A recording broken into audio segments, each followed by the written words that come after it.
Selamat pagi Bapak Ibu Sekolah Penggerak. Pagi, Pak. Oke, pada pagi hari ini kita akan melakukan IHT yang mana pemateri kita Pak Julius Siagian yang membawa materi tentang pendidikan yang memerdekakan. Sebelum kita mulai acara kita pada pagi hari ini, sebaiknya kita berdoa. Berdoa yang akan dipimpin oleh Bapak Ajahari. Saya persilahkan untuk Bapak Ajahari.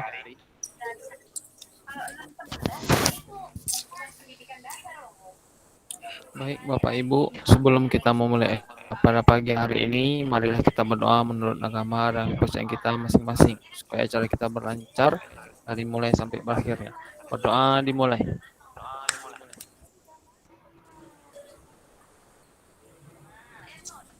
Berdoa selesai. Oke, terima kasih Pak Ajari. Selanjutnya terima kasih Pak Ajari. Selanjutnya langsung saja ke pemateri kita Pak Julius Siagian untuk memaparkan materi tentang pendidikan yang memerdekakan. Waktu dan tempat saya persilahkan untuk Pak Julius. Baik, Bapak Ibu, saya akan memberikan pemaparan materi. Jadi pelatihan kita, materi kita itu tentang pendidikan yang memerdekakan. Di sini ada dua suku kata Bapak Ibu. Yang pertama, suku kata yang pertama adalah pendidikan. Kita harus mengetahui apa arti suku kata itu. Yang pertama itu yaitu pendidikan. Pendidikan adalah suatu usaha untuk menjadikan kita itu bisa belajar dari hal yang tidak kita ketahui menjadi kita ketahui. Kemudian suku kata yang kedua yaitu yang memerdekakan. Memerdekakan itu berarti membuat individu atau kelompok itu bebas, merdeka, terlepas dari setiap ikatan-ikatan yang tidak baik, lepas dari setiap hal-hal yang tidak baik. Jadi seperti itu. Jadi dapat kita simpulkan, pendidikan yang memerdekakan artinya kita bebas belajar, merdeka belajar. Seperti itu Bapak Ibu. Kemudian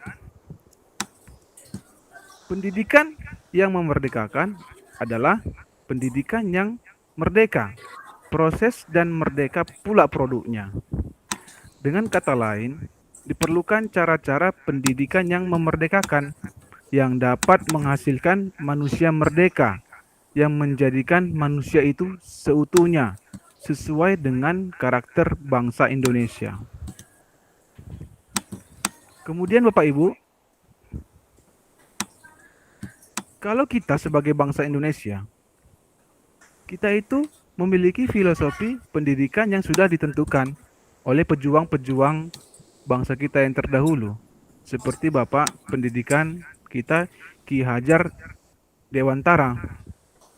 Di sini Bapak itu berfilosofi pendidikan merdeka itu berdaya upaya dengan sengaja untuk memajukan hidup, tumbuhnya budi pekerti atau rasa pikiran atau roh, dan badan anak dengan jalan pengajaran, teladan, dan pembiasaan jangan disertai perintah dan paksaan. Jadi Bapak kita ini, Bapak Ki Hajar Dewantara ini merupakan tokoh pendidikan kita, di mana beliau pada waktu masa penjajahan itu memiliki atau mendidik setiap anak-anak supaya walaupun kita dalam keadaan terjajah, kita harus tetap belajar. Kita harus tetap waspada dan tetap tegar dalam belajar walaupun dalam keadaan perang pada waktu itu. Jadi Pak Kiai Haji Hajar Dewantara jangan kita itu kalau belajar tidak dengan paksaan dan juga tidak disertai dengan perintah-perintah. Jadi seorang anak itu harus dididik dengan berpusat pada anak tanpa kekerasan dan paksaan.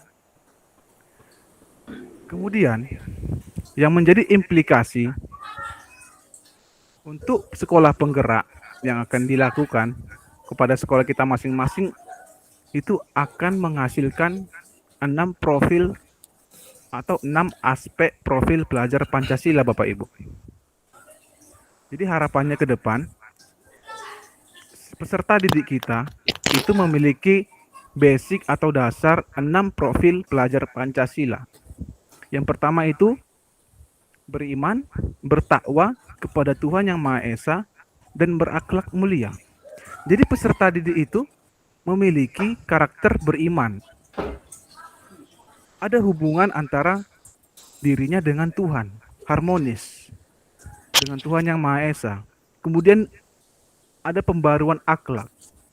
Pembaruan akhlak ini semisalnya akhlaknya baik, sopan santun, berlaku adil, berlaku baik, tidak nakal, akhlaknya mulia, membantu sesama temannya di kelas. Seperti itu kira-kira Bapak Ibu. Yang kedua, berkebinekaan global. Jadi peserta didik ini nanti diharapkan dia memiliki sikap berkebinekaan global. Artinya peserta didik mengakui keberagaman orang-orang lain, bahkan sampai global. Menghargai perbedaan, bahwa setiap manusia itu berbeda-beda. Setiap golongan-golongan itu berbeda-beda, tetapi tetap satu. Tidak ada yang membeda-bedakan. Tetap saling pegangan tangan untuk meraih tujuan masing-masing. Jadi sangat kuat di sini tekanannya, Bapak Ibu. Berkebinekaan global sampai global gitu, meluas secara dunia. Yang ketiga, gotong royong. Nah, ini salah satu pilar-pilar kalau nggak salah ya, yang sangat jelas ini. Gotong royong itu merupakan semangat bangsa Indonesia. Kita itu saling membantu, sebangsa dan setanah air. Seperti kita juga sudah memperjuangkan kemerdekaan kita sampai sekarang ini. Itu karena semangat gotong royong. Kita berbeda, ada suku ini, ada suku itu. Ada agama ini, ada agama itu. Kita tetap bergotong royong. Tidak ada pantangan-pantangan. Yang penting kita merdeka, bebas. Gak ada yang mengganggu kita. Malah kita harus semangat membantu, bergotong royong. Itu seperti itu harus kita terapkan di sekolah, Bapak Ibu. Kemudian mandiri, Bapak Ibu. Jadi kita harapkan anak didik kita nanti mandiri di kelas. Sebagai contoh, ada soal matematika. Dia jangan langsung kita usahakan dia belum lagi berpikir, sudah bertanya. Bagaimana kita usahakan anak didik kita itu berusaha, dia mandiri, dia utamakan dulu pekerjaannya, berusaha dulu dia sendiri, mandiri dulu dia. Seperti itu kira-kira contoh yang paling sederhana menyelesaikan soal matematika. Nah, seperti itu Bapak Ibu. Kemudian bernalar kritis. Nah, seperti contoh tadi lagi, mengerjakan soal matematika. Dia enggak boleh ceroboh. Anak-anak enggak boleh ceroboh. Harus betul-betul mengerjakan soal itu dengan sebaik-baiknya, dengan menggunakan rumus.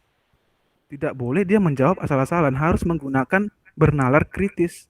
Harus menggunakan pikiran yang rasional dalam mengerjakan soal matematika. Bukan langsung dia bertanya, tetapi harus dikerjakannya terlebih dahulu. Bernalar kritis, mencoba untuk menggunakan tingkat kemampuan pikirannya. Sejauh mana dia bisa jauh berpikir, atau juga bisa berimajinasi. Berimajinasi. Bisa menggambarkan sebuah pesawat terbang, bisa menggambarkan hal-hal yang rumit. Nah, kemudian kreatif Bapak Ibu. Kalau kreatif ini, anak-anak itu kalau di kelas,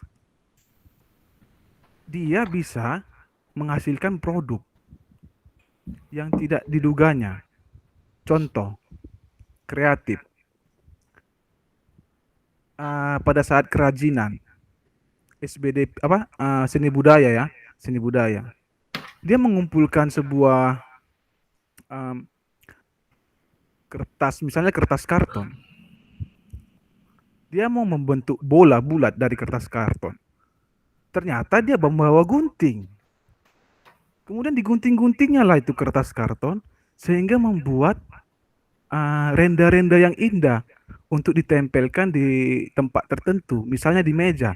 Digunting-guntingkan apa itu karton yang bagus itu sehingga ada renda-renda, kemudian ditempelnya di bangkunya sehingga bangkunya itu rapi, indah, ada renda-renda begitu. Nah, itu kreatif loh Bapak Ibu. Ada muncul ide dari dalam diri dia, padahal itu pun bukan dari hasil, sebenarnya dari hasil terjadi dengan sendirinya begitu. Kreatif dia. Nah, seperti itu Bapak Ibu. Jadi demikianlah yang saya sampaikan mengenai pendidikan yang memerdekakan. Seperti itulah ringkasannya 6 profil pelajar Pancasila yang kita harapkan di sekolah kita kepada peserta didik kita atau anak didik kita di sekolah.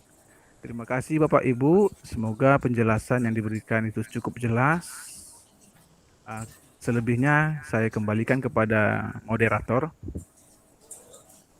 Oke, terima kasih Bapak Julius Siagian atas pemaparannya yang sangat jelas dan baik ya tentang memerdekakan, pendidikan yang memerdekakan. Untuk kawan-kawan yang ingin bertanya ataupun ada tanggapan ataupun tambahan boleh dipersilahkan.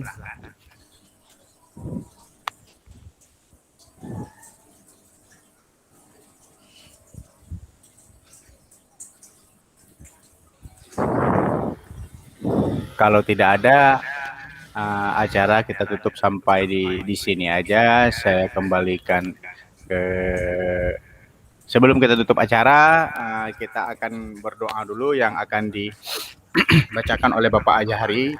Saya persilahkan Pak Azhari. Baik, terima kasih Pak Mahlan.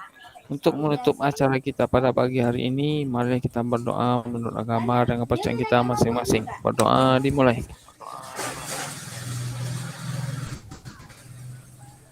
Berdoa selesai. Bujur lama itu balasnya tuh. Oke, untuk acara in-house training yang dipaparkan oleh Bapak Julius Siagian sampai di sini saja. Terima kasih atas partisipasinya. Sampai jumpa lagi di lain waktu. Terima kasih. Terima kasih Bapak Ibu.